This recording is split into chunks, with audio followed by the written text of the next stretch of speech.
எந்த அரசியல் உனக்கு தெரியணும்? இந்த காலத்து அரசியலா, அந்த காலத்து அரசியலா?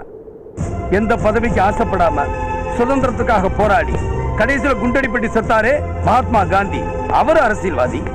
கழகத்தை ஆரம்பிச்சு தேர்தலை நிக்காம பதவியை பார்க்காம மக்கள் வாழ்க்கையை பத்தி கவலைப்பட்டாரே தந்தை பெரியார், அவர் அரசியல்வாதி. தேசபக்தியையும் தெய்வ பக்தியையும் மக்களுக்கு உணர்த்தி மக்களை பக்குவப்படுத்தினாரே முத்துராமலிங்க தேவரையா, அவர் அரசியல்வாதி. தாழ்த்தப்பட்ட மக்களை தலைநிமிர செஞ்சாரே டாக்டர் அம்பேத்கர், அவர் அரசியல்வாதி. ஏன் முதலமைச்சராக இருந்தும் இந்த நாட்டை ஆண்டு சாகும் போது சொத்துன்னு 4 வேஷ்டியும் வெறும் 130 ரூபாய் வச்சுட்டு செத்தாரே கர்ம வீரர் காமராஜர், அவர் அரசியல்வாதி.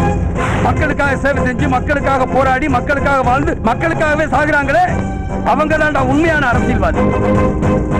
ஆனா நீ மக்களை ஏமாத்தி மக்களை முட்டாளாக்கி கள்ள ஓட்டுலயும் குறுக்கு வழியிலையும்